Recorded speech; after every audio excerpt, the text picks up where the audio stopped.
What's up guys, this is Candy from Candy Hearts Art. How are you today? Today I'm going to be showing you how I would normally do my line art process.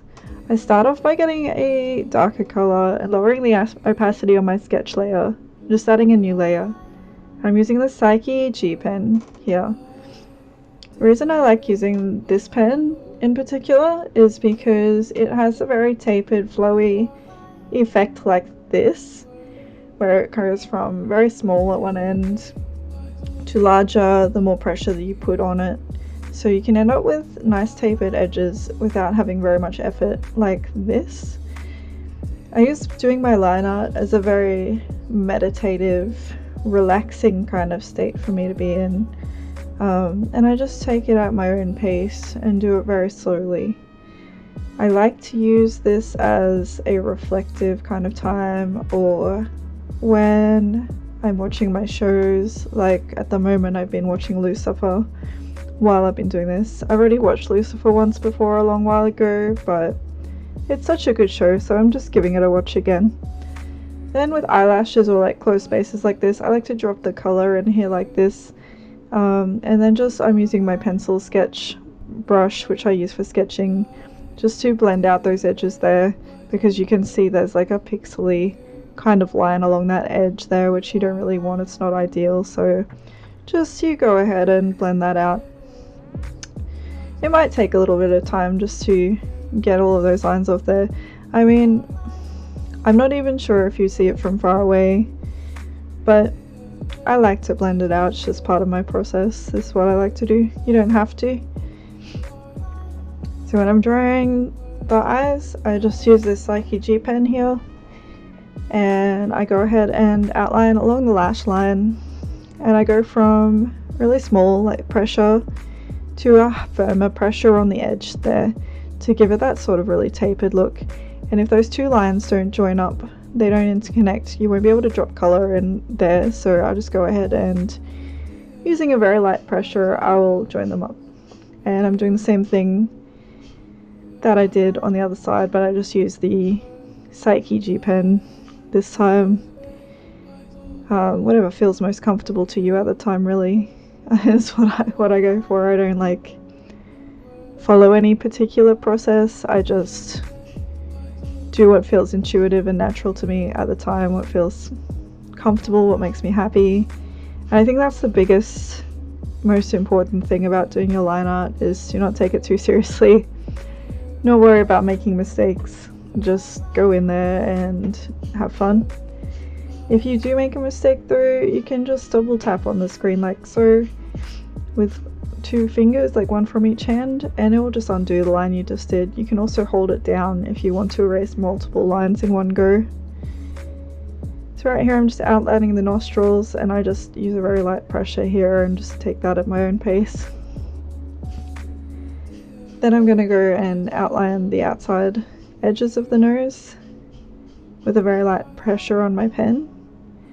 And I like to add this little shelf on the nose. This is where the undershadow of the nose is going to go. And it's just a very stylistic kind of choice. I just prefer to do it. With the lips, it just takes a little while to kind of get your groove on with this kind of thing. So basically I just forgot what I was saying. My son was in here asking for food, so I had to go and get him some food. But basically with the lips, you get used to the shape of how lips go over time. It's something that took me a long while, and obviously that line didn't connect. And I'm doing a little teeth line there, just a little bit of teeth. So hopefully that works out, because teeth are often quite hard. And I'm just doing the eyelid right now, which is actually, I kind of like that part of the face. I like the little fold there, so you should normally surround that by shadows, depending what you're going for. Yeah, I'm just outlining the ears here. This lady's got some nice pointy elf Yoda ears.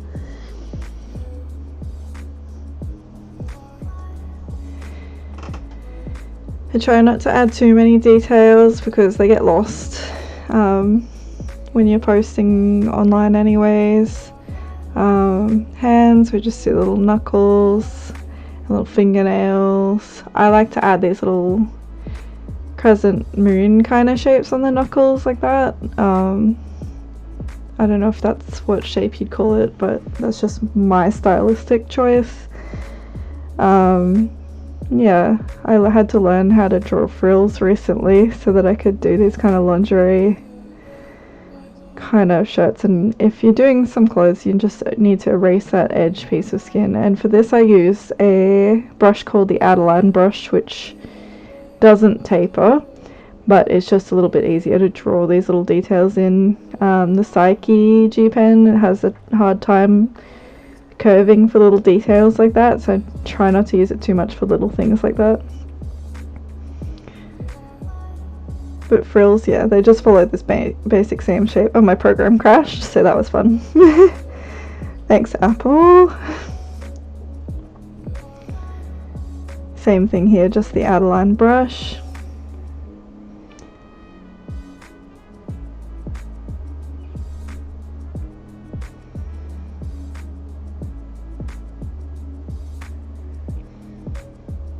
And same thing on the edge there, just erasing that bit of skin. Or skin line, the line where the skin joins, I guess. I was just going over that line with a darker brush because it didn't quite work out the way that I wanted. With this hair, as I went through, I added some occlusion shadows, which are just those little moon-shaped shadows between the pieces of the hair. And I just redesigned this top part of the hair because I realised as I was inking it that it felt a little bit flat, so I just wanted a more dynamic kind of a shape there, and the same with this part of the hair. I just fix things as I go sometimes, and for these little roses here, I think is what I'm doing next.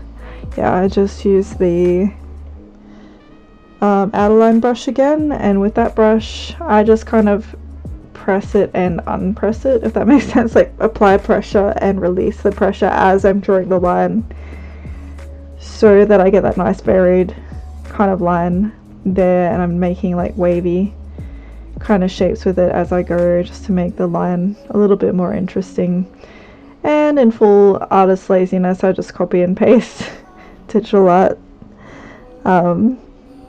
benefits here, and I just put that little smaller rose in front of there and erase that line to give it that perspective like it's actually sitting in front of that rose. And then I go in here and I outline the buns and the leaves, and I'm back on using the Psyche G pen.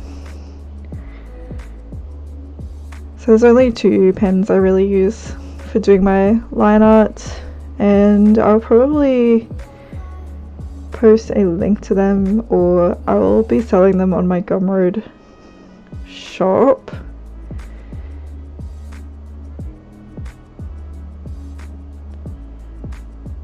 Eventually. And I'm just doing the plaits here, and as I get towards the bottom of the plaits, or braids if you're in America, I'm just kind of loosening her braid, like it's almost coming undone towards the end, just for some interest in the piece, and just adding some extra strands of hair split to give extra shadows when I do eventually shade that in there.